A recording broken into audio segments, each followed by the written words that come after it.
Excellent. Good afternoon, team. Welcome to the Standard Podcast, where we raise the bar, rebuild the culture, and call out the lies or misconceptions that nobody else will.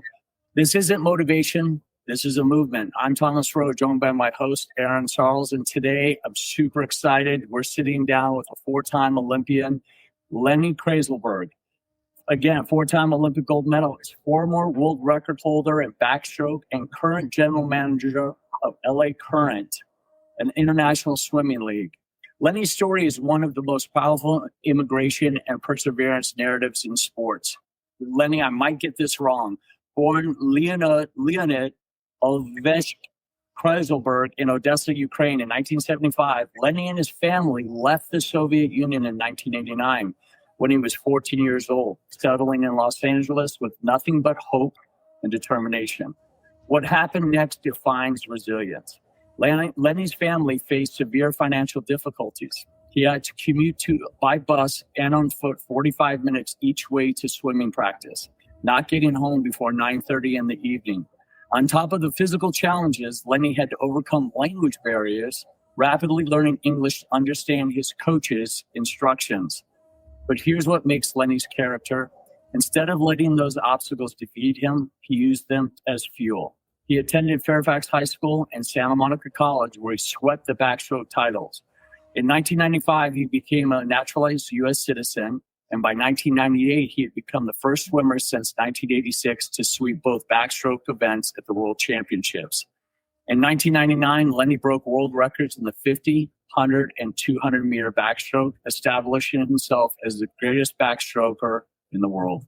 At the 2000 Olympics, he dominated his events, winning 3 individual gold medals and helping Team USA to a 4th gold in the relay.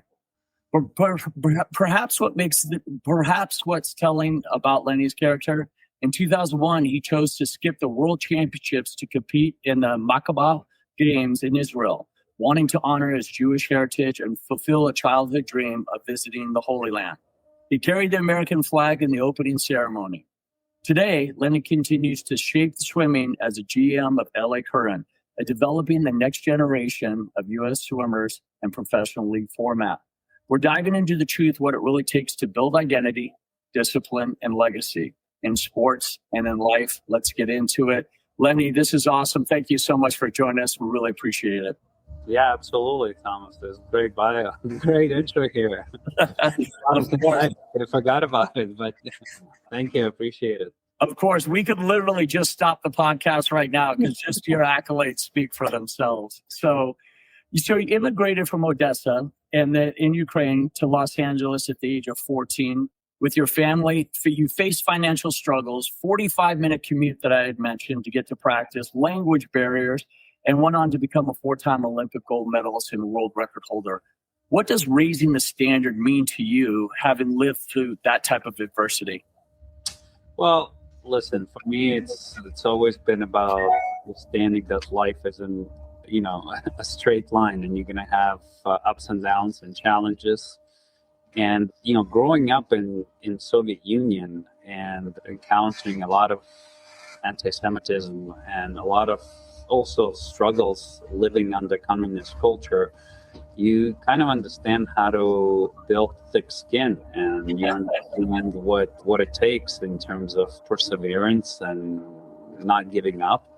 And really, my parents brought us, I have a younger sister, to America for better life and more opportunities. Ultimately, they made the greatest of sacrifices is, uprooting the family and changing their lives so it's better for their children. And they brought us to America and to the land of opportunities. And I really, took a lot of pride and dedication and appreciation to my parents for making the sacrifice, and, try to make the best out of it. And ultimately, through all ups and downs through the journey of life, and all the experiences, I was able to persevere and succeed at the highest level. That's awesome. Well, clearly. And what do you think is the biggest lie that you feel the culture of college athletics or Olympic athletics has sold athletes about adversity, barriers, and what it really takes to overcome circumstances that seem impossible. Well, I don't think in college sports today, and also in professional sports and Olympic sports, there isn't enough time spent talking with athletes about life and obstacles of life, and preparing them for for challenges that come, just being a human being and living in this society. And I think it's really important that we think about that, and we put more emphasis on that, because you can be great on an athletic field, but if something goes haywire in life, then how does that affect your performance in the pool or on the basketball court or on the football field? So I think there needs to be more education, more conversation, especially conversations with people like me that have kind of experienced the ups and downs, experienced life in different cultures. So I also think it's really important when you can compare a present environment to your previous life and previous environment. When you have that perspective, I think it really makes it, you just have more tools in your toolbox of how to deal with ups and downs. For sure. So you had to commute 45 minutes each way to practice, and you didn't get home until 9:30, and you had to learn English quickly to understand the coaches. Most people would have quit. What was it inside you that refused to let those circumstances to determine your outcome? Do you know that defining moment when you were in the pool and you said, like, when I go to the Olympics and when I dominate the Olympics, this will all be worth it? Or was it just, day-to-day grind? Really, a lot of it was a day-to-day grind, but it's also part of adjustment, part of living in a new country, part of being grateful of what you have. Just being in America, and to America, and having an opportunity to commute 45 minutes to a swim practice. It might sound crazy, it might sound hard, but just that opportunity to do so, so you can pursue your dream, is incredibly powerful. That's what being an immigrant is all about. You come to a new land for opportunities to succeed and to make the best of yourself and what's in front of you. So although it was hard, I never looked at it as something that would impact my commitment or my dedication to continue to pursue my dreams. In fact, really, it was part of our course, because I also saw my parents leaving at 6 a.m. and they were coming home late in the evening because they had to, learn English and work. My dad worked at the kitchen at a restaurant first couple of years, making $2 an hour. So you just see the struggle and the work ethic that your parents are going through to provide for the family, and you just kind of align with those principles and that attitude, and you apply it in your life. And that's what I did. That's awesome. That's awesome. I mean, every great athlete that we have interviewed or sat with always has a strong support group around them, with coaches, but especially at home. Was there a moment when either somebody told you or it clicked? You're like, I'm an Olympian. I'm going to the Olympics. Well, there was a moment, I didn't swim high school because my high school didn't have a swim team. I swam at a club team, but I didn't swim high school. And I wasn't, in my teenage years, I was not a top level swimmer. So even graduating high school and starting college, I didn't get any interest from any universities just because I wasn't good enough to swim on a college team. So that's why I ended up going to a community college, Santa Monica College, because that was the only path for me. So after my freshman year at that community college, I had an opportunity to go and train at USC, University of Southern California, with a Trojan Swim Club and the club team there.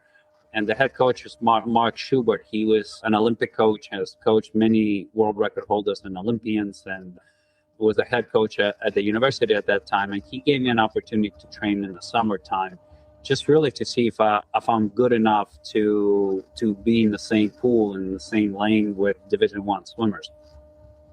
And that was in the summer of '94. After 2.5 months, when summer was over, kind of the training phase was done, and he gets me into his office and tells me, Lenny, I think you can be the best backstroker in the world one day, and I'd like to give you a full scholarship to USC. And obviously, it was a very impactful conversation that I still believe has changed the trajectory of my life, and obviously pursuing the path of going to the Olympics one day. But really, Mark believed in me, and I told him in that conversation, Mark, you're not going to be disappointed. All I need is an opportunity, and you're giving me that. And you took full advantage of it. That's remarkable. That's incredible. And at this point, I'm going to turn it over to Aaron, which is segment 2, which is identity and heritage. Aaron, take it away.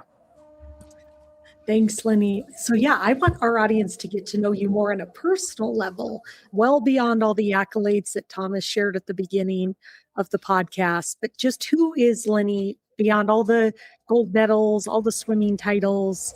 Just who are you? Who am I? Okay. Well, I'm Lenny, but no, I have 3 daughters. So my twin daughters are actually graduating college next week. And I have a little one. She's only 8 months, so I got quite a bit of a gap. But it's also good because now I have a different perspective on life as a parent and how to raise kids. But at the end of the day, for me, it's all about doing things the right way. I've always had principles that way. I was raised in a family that always believed in doing things the right way and being honest and being a hard worker and really leading by example and also being supportive with people that you interact that are part of your circle, part of your group, and in general just being supportive. And this is who I am. It obviously starts at home, being supportive and being there for my children, for my wife, for my family. It's being supportive in the work environment. I run a large also Learn to Swim Academy for children. Our focus is water safety. So we have a lot of staff in our company, over 100 staff. And, for me, it's all about leading by example, being true to who I am, respecting people, respecting their backgrounds, and treating them the way I would want to be treated. And it all starts with respect. And really, that's how I live my life. And at the end of the day, if I can, go to sleep at night knowing that I can look in the mirror and know that I've been true to myself and my principles, I'm good with that. I love that. Thank you for sharing that. And congratulations to your 2 twin daughters. How exciting. What a milestone. Yeah, thank you. Wait, college. I love that. So I want kind of to honor your heritage, knowing you're an immigrant. How do you balance that history of your past and who you are with, I think the gratitude and the love of coming to America, the opportunities? Like, what advice would you give other immigrant athletes? Yeah, I take a lot of pride in my heritage. Obviously, growing up in Odesa, now it's Ukraine. It used to be Soviet Union. Growing up in a Jewish family and Jewish heritage and culture is really important to me because that culture puts a lot of emphasis on family values. It puts a lot of emphasis on giving back and doing the right thing.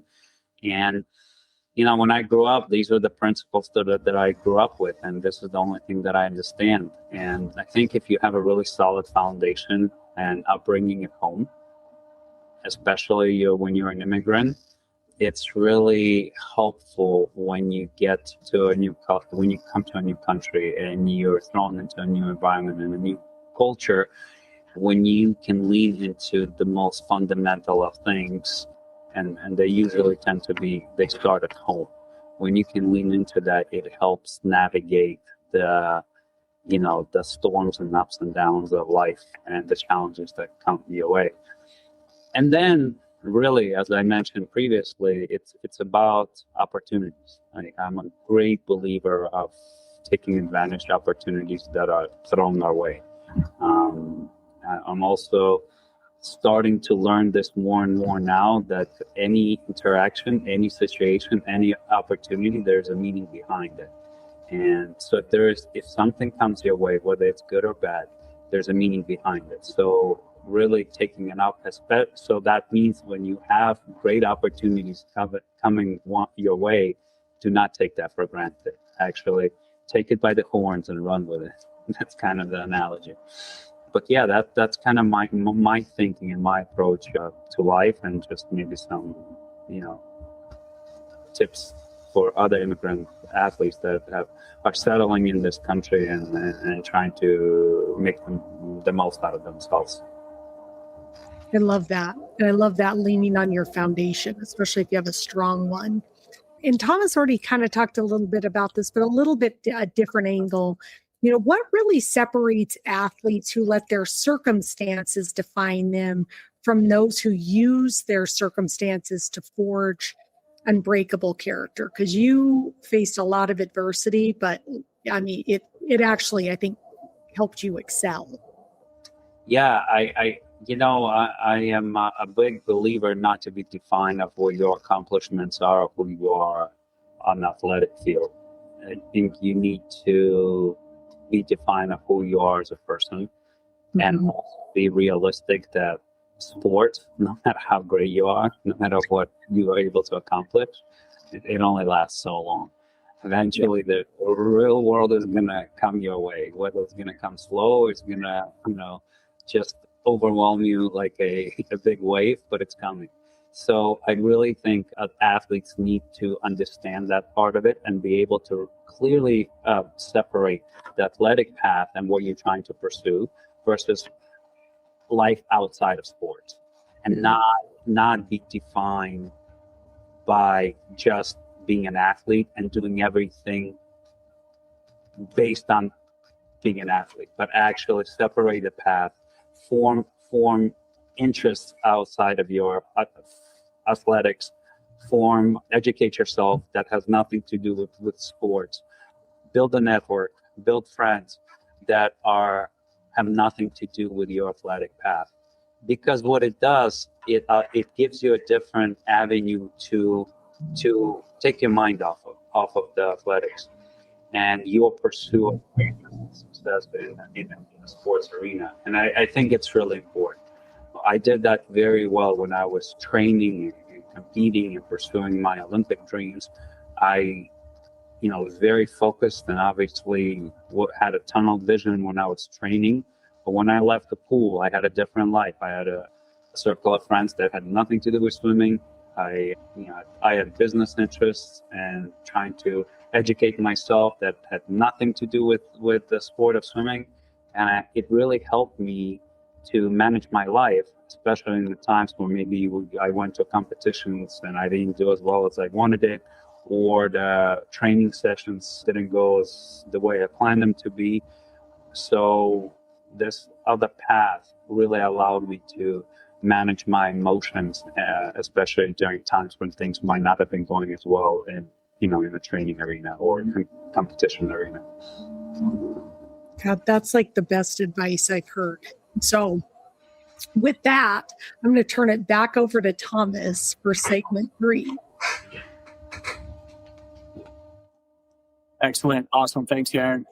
Lenny, we're going to get into segment 3, which is excellence and perseverance. But before we get into that, something I want to touch on that maybe some of the current swimmers don't really know. They kind of think about Mark Spitz as a distance swimmer, but he was also the Michael Phelps before Michael Phelps. He was also a Jewish swimmer, also swam in Israel, the Makkah Games. Have you had a chance to talk to him? Because 1972 Munich was something that was very pivotal for American as well as European athletes. Yeah, I mean, I know Mark, obviously, throughout the years. We've never really had a discussion about his personal experiences in 72 with tragedy that happened in Munich with the Israeli athletes. But, I think Mark, and with all his success at those games, I think he was pretty, he was the star. So he was sheltered and sequestered and protected, but really never had an opportunity to have that discussion, which actually, Thomas, you gave me something to think about, and maybe next time I come across Mark, have that conversation and learn more about what his experiences were, in real time. Yeah. I mean, it's so relevant because, without getting too political, we're still dealing with anti-Semitism today. And, I've always felt like the sports were always remarkable because it was just all about meritocracy. We didn't care what color you were. We didn't care what faith you had. If you could produce and you could excel, then you were welcomed by that particular community. Did you know that Mark Spitz also swam at the Maccabah Games in Israel? Yeah, they're actually they're called Maccabiyah. Thank you. The games. Yeah, I did know that. Mark swam in those games, and I know that to mark the Jewish heritage was really important. And the games are incredibly important for the state of Israel because it brings Jews from all around the world to celebrate sports, athletics, the Jewish heritage, and of course Israel. Right. So these are great games. They happen every 4 years, like the Olympics do. They usually follow next year after the Olympic Games. And it's when I went there in 2001, it was very special and important for me, for my Jewish heritage, to be there and to participate. And yeah, Thomas, I agree with you. You'd hope, and I still, maybe I'm naive, but I do believe that sports kind of, it creates this even feel that it doesn't matter who you are, what heritage you come from, what color skin you have. If you can perform on the athletic field, that's the fairest and the best way to, judge who's the best. And also, listen, sports bring people together, bring cultures together. And that's right. Nothing better than the Olympic Games. This is one global event that brings most people from most countries around the world. And as an Olympian, being in the Olympic Village, walking into a cafeteria that holds 10,000 athletes, and you see people from every walk of every part of the world, sure, interacting, sitting together, enjoying the experience. It's an incredibly powerful statement that sports really does change lives and transforms, global interaction, global events, and unity. No doubt. And, I do believe that you could take a country from South America, you could take a country from Europe, and you could put them on a soccer pitch. They don't have to speak the same language, but they speak the language of soccer, and that's what just makes it magical. In 1999, you broke the world records in the 50, the 100, the 200-meter backstroke, establishing yourself as the greatest backstroker in the world. But the road there wasn't typical. You went through Santa Monica College and financial struggles and took an unconventional path. How did those early struggles actually prepare you for elite level of excellence? The early struggles that I encountered was really about not giving up. And being persistent and persevering and understanding that it's a journey, it's not a destination. Right. And again, I gonna continue to lean into my experience being an immigrant. When you leave your country of origin and you coming into a brand new country and you have no clue what's coming tomorrow and how your parents are gonna put food on the table, and and how you're gonna go to school and not understand a single word the teacher tells you, it puts everything in perspective. So from that standpoint, sports is it's just a struggle, whether someone is beating you in this moment, but that's not forever. If you understand what it takes to improve and get better and willing to do that it's all it's all a matter of time. And I was taking that approach. I think the most important thing for me was that I enjoyed the process. Right. Enjoyed hard work. I enjoyed perseverance. I love being challenged. I tell this story all the time. I felt most productive during my training years, during my athletic career. I felt most productive when I came home in the evening. I felt I laid on the couch and I couldn't get up.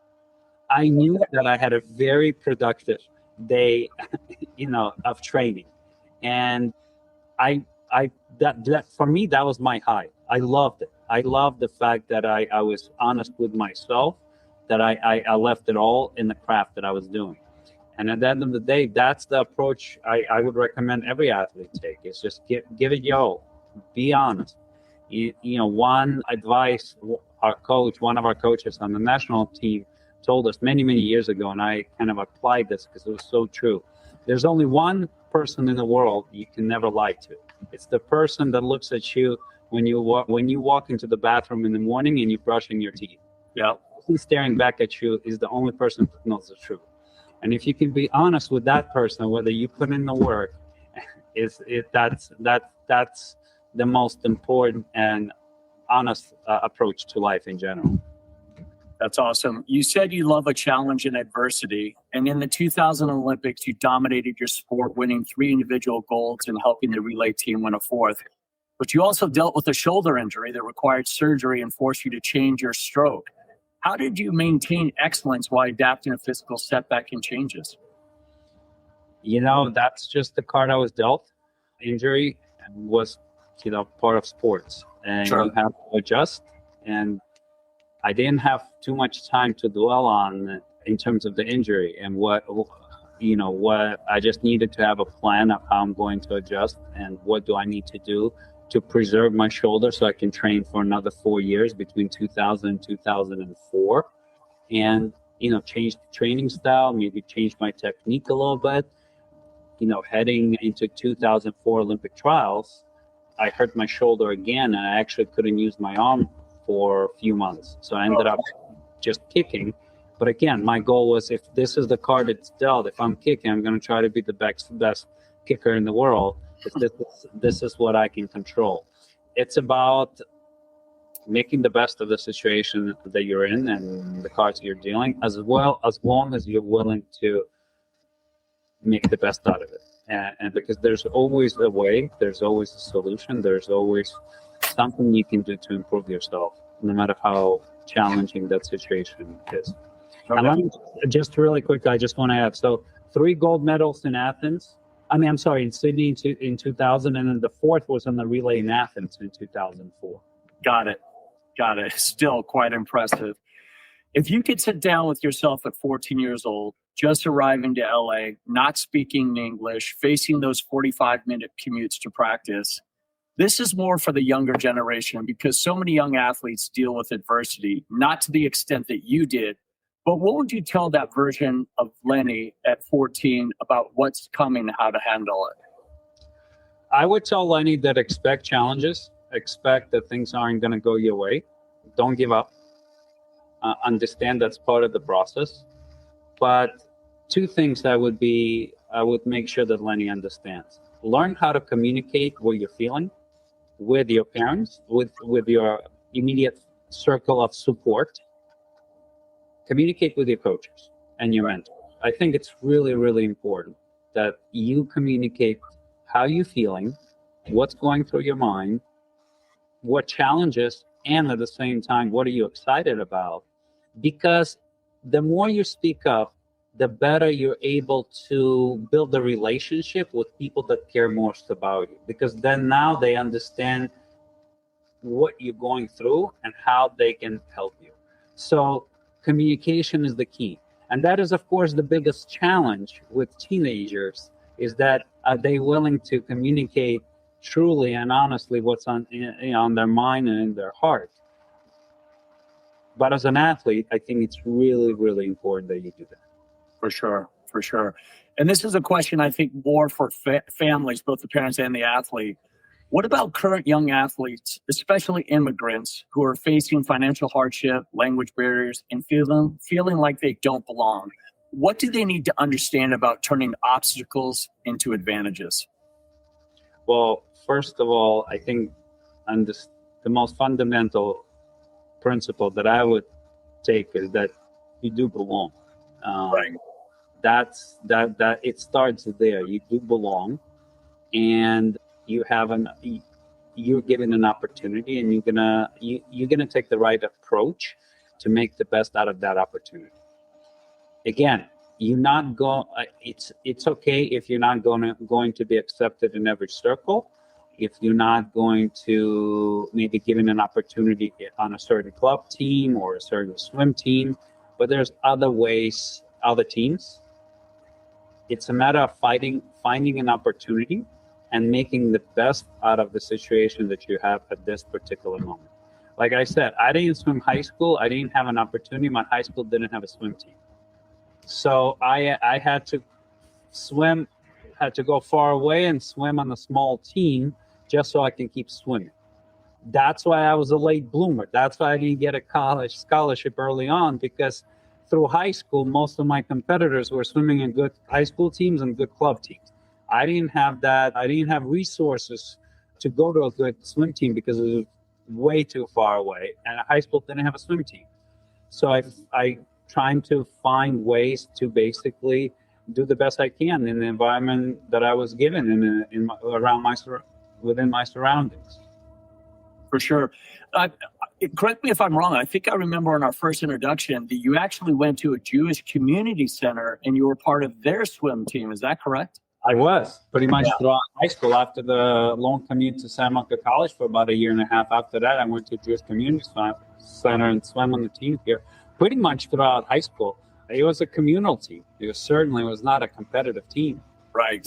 And, I used to go to competitions. I went to a couple of competitions, kind of national junior competitions, and I would get 20th and 22nd and 17th place. And I'd be looking at those guys that were winning, and I thought that, they were swimming in a different world. I didn't imagine in that moment in time that I can be as good as they were.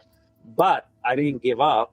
I kept sticking to, my own plan, my own schedule, and my own journey. And eventually, I can tell you, all those guys eventually wish they would have been where I was at the end of the day.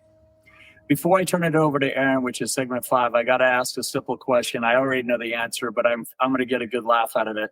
When you walk on the pool deck and smell the chlorine, do you get nervous and do you get butterflies? Not anymore. But I certainly did. I mean, that's normal. Yep. That's part of the journey. Yep. Well, I'm going to turn it over to Aaron. Segment 5, rapid fire round. Aaron, take it away. Okay. So this one's fun. This is just really quick. I'm going to start a sentence and you're going to finish it for me. Okay. Okay. Okay. Discipline equals success. Legacy equals doing things the right way. Leadership equals doing it by example. Perseverance equals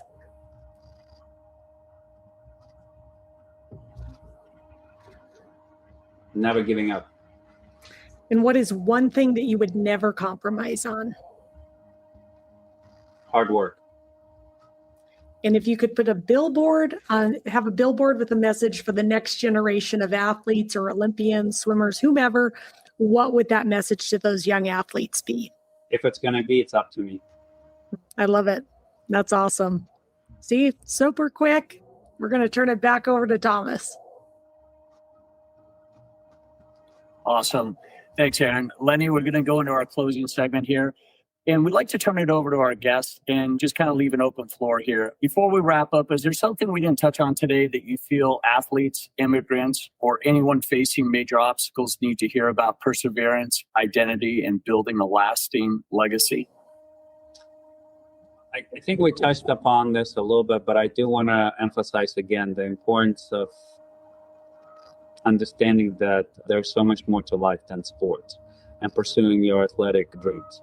There's a completely different life outside of that. And I think it's really, really important you start understanding, appreciating that, and thinking about it at the same time you're pursuing your athletic dreams.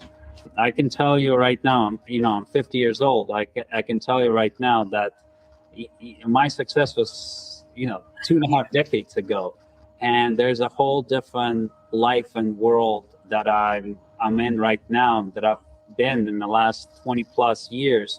that has nothing to do with my athletic accomplishments. Sure. And if I wasn't thinking about it at that time, I don't know whether I would be able to navigate it as relatively okay as I've done to this point. So I think it's really important. And the other thing that I would like to make sure that people understand is that you can take the character building traits that you develop as an athlete into real life. And I think that is also really important, because that we talked about that perseverance and dedication and commitment and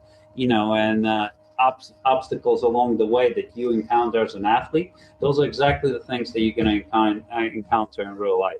Sure. And if you can lean into what you've learned and the experiences you've gained through being an athlete, and you can apply that to real life, I think it's gonna the daily grind of life is going to be, I believe, smoother and more successful. For sure. Where are all your Olympic medals? They're in a closet at my house. You keep them in the closet. I I love keep it. them in the closet because I still travel, and sometimes, like if I do appearances, I still need to bring them with me. So it's hard to put them in a case or frame. Right. Yeah, so that's fine. That's awesome. Well, a lot of parents have at the office, they say, bring your kid to work day. Do you have your kids that say that bring your Olympian to work? Do your kids ever bring you to school with those medals? No, my daughters are actually very shy of my successes. Is that right? Yes, and that's okay, because I want them. For me, a relationship is about father, daughters, the support that I can provide, and also lead by example. So the way I live my life is how I set the example for them. For sure. So if that's what they get out of it, then I'm very satisfied by it. Awesome. All right, Lenny, got a hot seat question for you. Of all the swimmers in history and in any country, if you had to put together your personal dream team for the 4x100 medley, you're swimming backstroke, who would be the other three strokes that you would pick? Well, Michael Phelps would be butterfly. Okay. Breaststroke, I would do. There's a British guy right now, I'm blanking on his name. Adam Peaty. Okay. Swimming breaststroke, and I would say Jason Lezak would anchor freestyle. That's awesome. That is awesome. Lenny, where can people get a hold of you if they want to reach out, whether it's a website, an email, or your social media handles? Social media, I'm not a very active social media person, so I am on Instagram at Lenny K. Whatever the mark, Lenny K. And then I'm also on LinkedIn. More professionally, you can just search Lenny Krayzelburg and I'll pop up. Kind of keep my social media interaction more now professional on LinkedIn. Awesome. Lenny, thank you so much for showing us what it looks like to turn every obstacle into an opportunity and to honor both your heritage and your dreams. Team, if this conversation hit you, do two things for us. One, share this episode with someone who needs to hear it. A young athlete facing language barriers or financial struggles, an immigrant family chasing their dreams, a coach working with kids who doesn't have advantages but have character. And two, remember that circumstances don't determine your outcomes, character does. Lenny proved that as a 14-year-old immigrant with 45-minute bus ride commutes to practice, to become one of the best backstrokers in the world. Definitely reach out to him. We'll have that information in the show notes.